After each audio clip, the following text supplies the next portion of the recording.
সংস্কৃতি ও শিকড় চ্যানেলে আপনাকে স্বাগতম।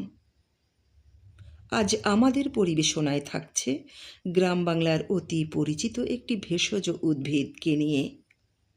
হ্যাঁ বন্ধুরা, আমরা পরিচিত হব আমাদের বসতভিটার আশেপাশে অবহেলায় অনাদরে বেড়ে ওঠা ছোট্ট এই তৃণভোজী উদ্ভিদ থানকুনি পাতা সম্পর্কে। গ্রামের বাড়ির আনাচে কানাচে, পুকুর পাড়, স্যাঁতস্যাঁতে জায়গায়, জমি কিংবা বাগানের কোণে সহজে জন্মানো এই ছোট্ট উদ্ভিদটি শতাব্দীর পর শতাব্দী ধরে লোকজ চিকিৎসায় ব্যবহার হয়ে আসছে। এটি একটি বহু বর্ষজীবী ভেষজ উদ্ভিদ। এর পাতাগুলো গোলাকার এবং খুব সহজেই মাটির গা ঘেঁষে লতিয়ে বেড়ে ওঠে। বাংলাদেশ, ভারত সহ দক্ষিণ ও দক্ষিণ পূর্ব এশিয়ার বিভিন্ন দেশে এটি ব্যাপকভাবে জন্মে। এটি একটি পুষ্টিগুণ সমৃদ্ধ উদ্ভিদ।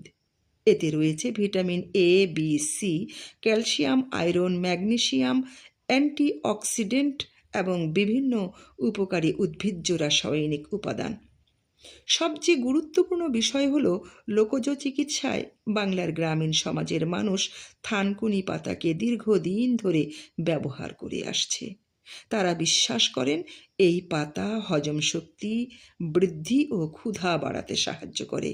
আমাশয়, ডায়রিয়া ও বদহজমের ক্ষেত্রে গ্রামীণ চিকিৎসায় এর ব্যবহার প্রচলিত আছে। তাছাড়া ক্ষত নিরাময়ে পাতা বেটে ক্ষতস্থানে লাগানোর রীতি বহু অঞ্চলে দেখা যায়। আয়ুর্বেদিক চিকিৎসায় মস্তিষ্কের কর্মক্ষমতা ও স্মৃতিশক্তি বৃদ্ধির জন্য থানকুনি পাতার ব্যবহার উল্লেখ করা হয়েছে। বর্তমানে ত্বকের যত্নে অর্থাৎ ত্বকের বিভিন্ন সমস্যায় থানকুনির নির্যাসযুক্ত প্রসাধনী বিশ্বব্যাপী ব্যবহৃত হচ্ছে। লোকসংস্কৃতিতে একসময় প্রতিটি পরিবারেই থানকুনি পাতার রস ঔষধ হিসাবে খাওয়ার অভ্যাস ছিল। দাদি নানিদের ঘরোয়া চিকিৎসার ঝুলিতে থানকুনি ছিল অন্যতম ভরসার নাম। আধুনিক ঔষধের সহজলভ্যতার কারণে এর ব্যবহার কিছুটা কমলেও ভেষজ গুণের জন্য আবারও এটি মানুষের আগ্রহের কেন্দ্র হয়ে উঠেছে। তবে যদিও থানকুনি একটি জনপ্রিয় ভেষজ উদ্ভিদ, তবু দীর্ঘদিন নিয়মিত বা অধিক পরিমাণে খাওয়ার আগে অবশ্যই চিকিৎসকের পরামর্শ নেওয়া উচিত।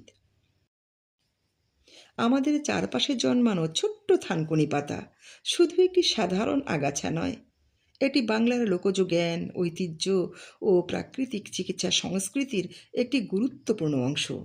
আসুন না আমরা প্রকৃতির এই উপহারগুলো একটু একটু করে জানি, চিনি এবং সঠিকভাবে ব্যবহার করি।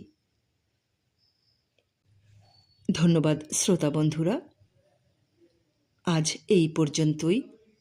বিদায় নিচ্ছি, কিন্তু নিচ্ছি না। আবার কোনো না কোনো নতুন ভিডিও নিয়ে আমি আপনাদের সামনে উপস্থিত হব। ততক্ষণ আপনারা ভালো থাকুন, সুস্থ থাকুন, আমার জন্য দোয়া রাখুন। সকলকে ধন্যবাদ।